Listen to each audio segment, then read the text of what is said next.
بسم اللہ الرحمن الرحیم۔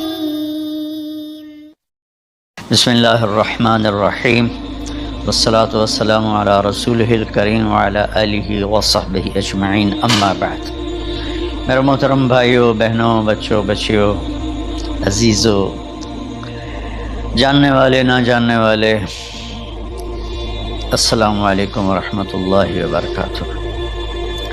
کچھ دنوں سے میں قرآن سے اللہ کی پسندیدہ ہستیاں کون ہیں، کہ اللہ کس کو پسند کرتا ہے، ولی دوست کو کہتے ہیں۔ تو اللہ کا دوست کون ہے؟ وہ یہ کوئی وراثتی چیز نہیں ہے کہ بڑے اولیاء اللہ تھے تو اب ان کا بیٹا بھی انہی جیسا ہوگا۔ ہمارے یہاں وراثت چلتی ہے کہ بڑے بزرگ کا بیٹا بھی بزرگ بن جاتا ہے، چاہے وہ کلین شیو ہو، وہ لوگ اس کے پاؤں چوم رہے ہوتے ہیں، جہالت ہے۔ تو آج میں تھوڑا سا سورہ بنی اسرائیل ہے، اس میں بھی سارے اخلاق بیان ہوئے۔ میرے بھائی بہنوں، ایمان لانے کے بعد انسان بنتا ہے، اور اس کے بعد اس کی قیمت، اس کا بڑا پن، اس کی وجاہت، اس کی شرافت وہ پیسوں سے نہیں ہوتی۔ پیسوں سے انسان مالدار تو ہو جاتا ہے، بڑا نہیں بنتا، بڑا نہیں بنتا۔ ہمارا علم غلط ہو گیا۔ بڑا بڑا بندہ جے بولدیاں 3 ملن، یہ 200 مربن، یہ نوابہ فلانا ہے، نوابہ فلانا ہے۔ میرے بھائیو، یہ بالکل غلط علم ہے۔ بڑا وہ ہے جسے اللہ پسند کرے، بڑا وہ ہے جو میرے نبی کی زندگی کے پیچھے چلے، بڑا وہ ہے جس سے اللہ تعالیٰ راضی ہو جائے، باقی سب چھوٹے چھوٹے ہیں۔ تو آج ایک تیسری جگہ سے میں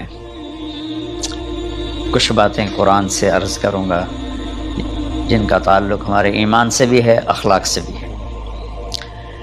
وہ ہے بسم اللہ الرحمن الرحیم، وَقَضَىٰ رَبُّكَ أَلَّا تَعْبُدُوا إِلَّا إِيَّاهُ بِالْوَالِدَيْنِ إِحْسَانًا إِمَّا يَبْلُغَنَّ عِندَكَ الْكِبَرَ أَحَدُهُمَا أَوْ كِلَاهُمَا فَلَا تَقُل لَّهُمَا أُفٍّ وَلَا تَنْهَرْهُمَا وَقُل لَّهُمَا قَوْلًا كَرِيمًا وَاخْفِضْ لَهُمَا جَنَاحَ الذُّلِّ مِنَ الرَّحْمَةِ وَقُل رَّبِّ ارْحَمْهُمَا كَمَا رَبَّيَانِي صَغِيرًا۔ یہ بہت بڑا مضمون ہے۔ اللہ نے قرآن بھر دیا والدین کے خدمت کے لیے، والدین کی اطاعت کے لیے، والدین کی ماننے کے لیے۔ پہلا جملہ ہے اور تیرے رب نے فیصلہ کیا، ایک مطلب۔ دوسرا، اور تیرے رب نے حکم کیا کہ بندگی صرف اللہ کی ہے، بندگی صرف اللہ کی ہے۔ عبد اسے کہتے ہیں جو ہر بات پہ سر جھکا دے، عبد اسے کہتے ہیں جو ہر بات پہ بچھ جائے، اس کو عبد کہتے ہیں۔ تو اللہ کہہ رہا ہے میرے بندو، میرا ایک فیصلہ ہے اور میرا ایک حکم ہے، میرے سوا نہ تمہارا ہاتھ کسی کے آگے پھیلے، نہ تمہاری گردن کسی کے آگے جھکے۔ ایک دوسرے سے مدد لینا، اس کو ایک دوسرے کی تعاونوں میں آ جاتا، تعاونوا علی البر والتقوی، ایک دوسرے کا ساتھ دو، ایک دوسرے کی مدد کرو۔ میرے نبی قرضہ اٹھاتے تھے۔ میرے نبی جب انتقال ہوا تو آپ کی زرہ 9 وسق پر، وسق 5 من کا ہوتا ہے، تو وہ جو کے بدلے آپ نے زرہ رکھوائی تھی کہ جب میں تمہیں ادا کروں گا زرہ لے لوں گا، اور آپ کا انتقال ہو گیا، آپ زرہ اپنی واپس نہیں لے سکے۔ وہ چیزیں جن کا تعلق صرف اللہ کی ذات سے ہے اور کوئی نہیں کر سکتا، اس میں صرف اللہ کے آگے ہاتھ پھیلا، جیسے ہم کہتے ہیں مدد، نصرت۔ اللہ کہتا میں ہوں، الا ان نصر اللہ قریب، سنو میری مدد تمہارے قریب ہے۔ تو اللہ تعبدوا الا ایاہ، بس ایک چھوٹا سا جملہ اللہ نے یہاں کے، چونکہ یہاں اللہ نے والدین اور اخلاق بتانے تھے تو اپنے لیے صرف ایک جملہ بولا، باقی باتیں بھی اللہ کے لیے ہیں، لیکن اللہ نے میری بندگی، اس بندگی سے مراد 5 وقت کی نماز نہیں ہے، حج، روزہ، زکوٰۃ نہیں ہے اس کی مراد، یہ ساری باتیں داخل ہیں، اور اس کے ساتھ 24 گھنٹے کی زندگی اللہ کی مرضی پر گزارو، نفع آئے تو شکر ادا کرو، نقصان ہو تو صبر کرو، برداشت کرو، پھر بھی شکر ادا کرو کہ میرا رب یہ کہہ رہا ہے کہ میں نے صرف اللہ سے تعلق جوڑنا ہے۔ اللہ کے نبی نے اپنے چچا زاد بھائی عبداللہ بن عباس سے فرمایا کہ یا غلام، اے نوجوان، اسی کا بکلمات فاحفظھا، میں تمہیں چند باتوں کی وصیت کرتا ہوں، کیا؟ احفظ اللہ، احفظ اللہ یحفظک اللہ، یحفظک اللہ، اللہ کے اوامر کی حفاظت کر، اللہ تیری حفاظت کرے گا۔ احفظ اللہ تجدہ تجاہک، تو اللہ کے اوامر، اسلام، حلال حرام کی پہچان کر کے زندگی گزار تو اللہ کو ہر وقت تو اپنی مدد کے لیے تیار پائے گا۔ اور لمبی حدیث ہے، بنا عشاء کی نماز کا وقت ہو رہا ہے، اس میں وہ جملہ جو اس میرے مضمون سے متعلق ہے، وَإِذَا سَأَلْتَ فَاسْأَلِ اللَّهِ، جب بھی مانگو اللہ سے مانگو، جب بھی مانگو اللہ سے مانگو، اللہ کے سوا کوئی دینے والا نہیں ہے، صرف اللہ ہے دینے کے لیے۔ وَإِذَا اسْتَعَنْتَ فَاسْتَعِنْ بِاللَّهِ، اور جب مدد کے لیے ہاتھ اٹھاؤ تو صرف اللہ کو پکارو، جب ضرورت حاجت کے لیے، مدد کے لیے ہاتھ اٹھاؤ تو اپنے اللہ کو پکارو۔ تو یہ حدیث کی بات بھی ہے، یہ قرآن کی بات بھی ہے۔ اس کے بعد آگے اللہ کہتا ہے وَبِالْوَالِدَيْنِ إِحْسَانًا، اور اپنے والدین کے ساتھ احسان کرو۔ احسان کا کیا مطلب ہے؟ اللہ آگے اسی کی تشریح کر رہا ہے۔ ویسے احسان کا مطلب عربی میں ہوتا ہے، یہ جو ہمارا اردو کا احسان ہے، میں تیرے تو احسان کیتا ہے، تو بے نالے کی کر رہے ہیں، یہ بھی مطلب ہے، لیکن احسان کا اصل مطلب ہوتا ہے، احسان حسن سے ہے، حسن، حسن سے الف، 2 الف ملے اور احسان بن گیا۔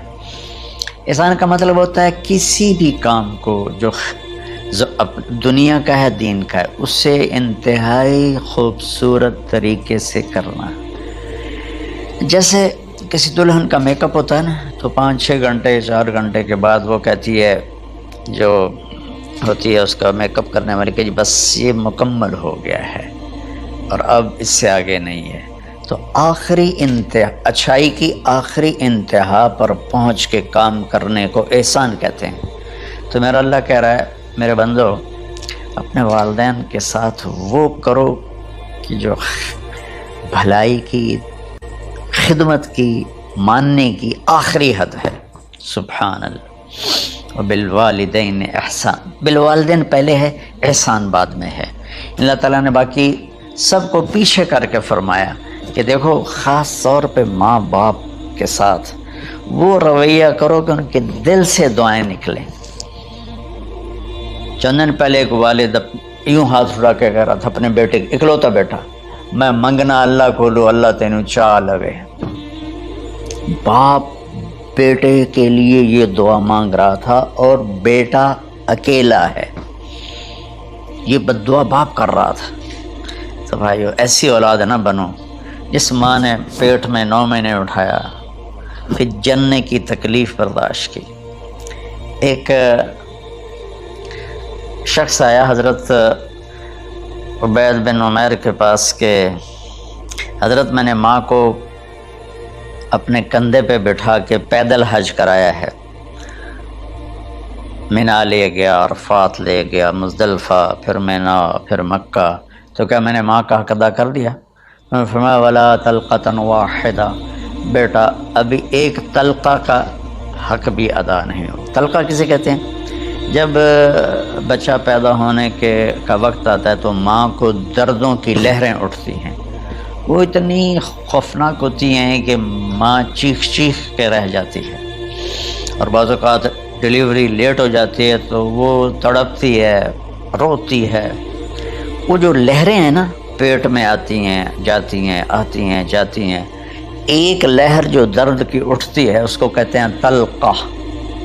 میں قربان جاؤں، انہوں نے فرمایا بیٹا ابھی تیری ماں نے جو تجھے جنا تھا اس وقت جو تجھے درد، وہ تیری ماں نے درد کی لہریں برداشت کی تھیں، اس میں سے ایک لہر کا بھی حق ادا نہیں ہوا، یعنی کہ حق ادا ہو ہی نہیں سکتا۔ یہ مطلب کہ حق ادا ہو ہی نہیں سکتا کہ بیٹا ابھی ایک کا بھی نہیں۔ پھر حضرت عبداللہ بن عمر سے ایک شخص نے پوچھا کہ اچھا یہ جو آدمی تھا یہ خراسان، یہ ایران میں ہے اور افغانستان میں، یہاں سے ماں کو پیدل کندھے پہ بٹھا کے مکے پہنچا تھا، اندازہ لگا اس نے کتنی مشقت اٹھائی۔ اور عبید اللہ بن عمر کہتے ہیں بیٹا ابھی ایک لہر کا حق ادا نہیں ہوا۔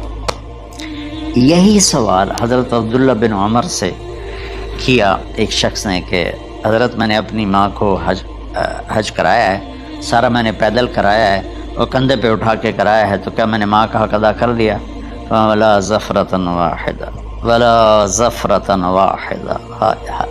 کہ بیٹا تیری ماں نے تجھے پالتے ہوئے جو تھک تھک کے لمبے لمبے سانس لیے، ہوکے بھرے، ابھی ایک ہوکے کا حق بھی ادا نہیں ہوا، یعنی حق ادا ہو ہی نہیں سکتا۔ تو احسان کے آگے تشریح آ رہی ہے۔ تو آج میں صرف اتنی بات کروں گا کہ میرے بھائیوں، میری بہنوں، میرے بچوں، میری بچیوں، اللہ کے واسطے ماں باپ کو دکھ نہ دینا ورنہ اللہ بھی ناراض ہو جائے گا۔ چند دن پہلے ایک بچہ بچی میرے پاس آئے، دونوں میڈیکل اسٹوڈنٹ تھے، یعنی ہم شادی کرنا چاہتے ہیں۔ تو بچی نے کہا جی میرے والدین ناراض ہیں، وہ نہیں، اس رشتے پر راضی نہیں ہیں۔ تو میرے باپ کہتے ہیں اگر تو نے یہاں رشتہ کیا تو تیری میری ایک درمیان خط آئے، کھچ جائے گا خلیج، ہم اس پار نہیں آئیں گے تو اس پار نہیں آئے گی۔ میں نے کہا بیٹی جس ماں نے تجھے 9 مہینے پیٹ میں پالا، 2 سال تجھے دودھ پلایا، تیری پوٹیاں پیشاب صاف کیا، تجھے پیمپر باندھے، تجھے اٹھ اٹھ کے راتوں کو اپنی چھاتی سے دودھ پلایا، کیا اب اس کا اتنا بھی حق نہیں کہ تم اس کی رائے کا احترام کرو؟ اتنا بھی حق نہیں ہے؟ تو میں نے کہا بیٹا میری کوئی رائے نہیں ہے، تو اگر تیرے ماں باپ راضی ہیں تو بسم اللہ ضرور کر، اگر راضی نہیں ہیں تو دیکھو موت تک تجھے ماں باپ کی دعا نہیں ملے گی، اور ماں باپ کی دعا نہ ملی تو کچھ بھی نہیں ملے گا۔ تو بھائیو دوستو، خاص طور پر آج کے کالج کے نوجوان بچے بچیاں یہ ماں باپ کے ساتھ بہت بدتمیزی کرتے ہیں، چونکہ اس میں والدین کا پہلا قصور ہے کہ انہوں نے ان کو دین نہیں سکھایا۔ بچپن میں انگلش میڈیم اسکول، پھر او لیول، پھر اے لیول، تو انہیں کیا پتہ ماں کون ہے باپ کون ہے۔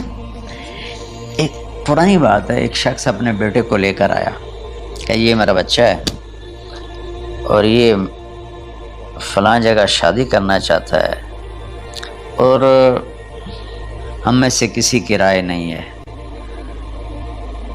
اور یہ مانتا نہیں ہے، اور اس کے ساتھ اس نے نا دھاڑے مار کے رونا شروع کیا۔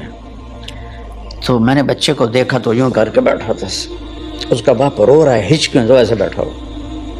تو مجھے اچانک خیال آیا، میں نے کہا شیخ صاحب اس کو کہاں پڑھایا تھا؟ کہا جی امریکن اسکول۔ اس کے بعد آسٹریلیا بھیجا تھا مزید تعلیم کے لیے۔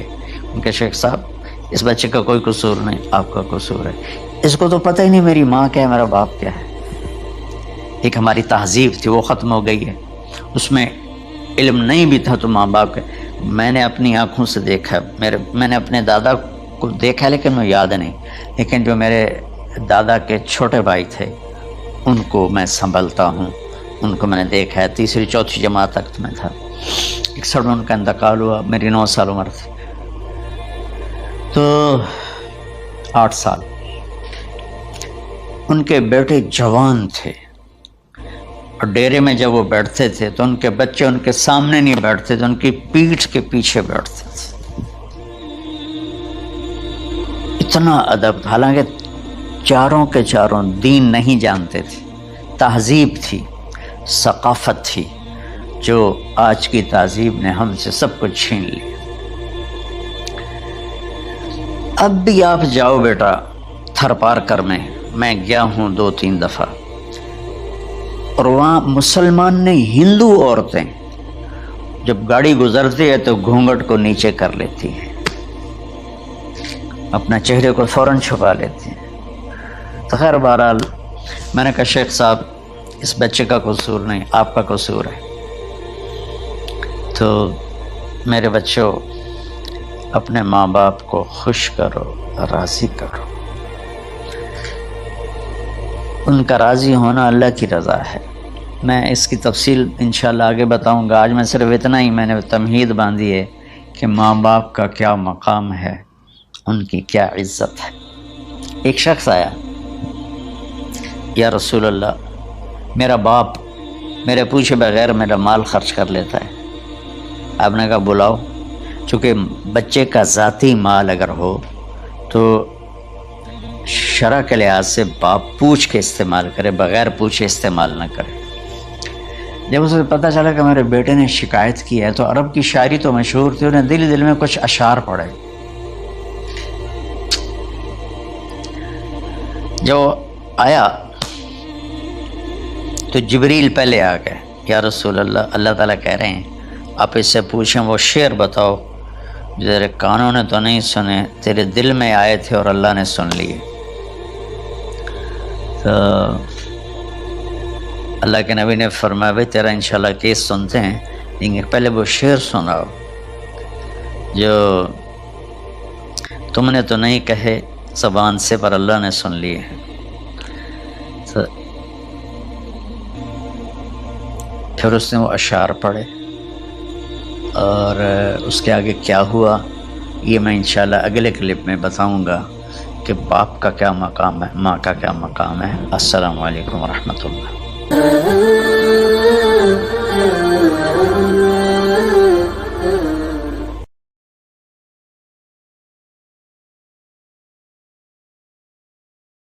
بسم الله الرحمن الرحيم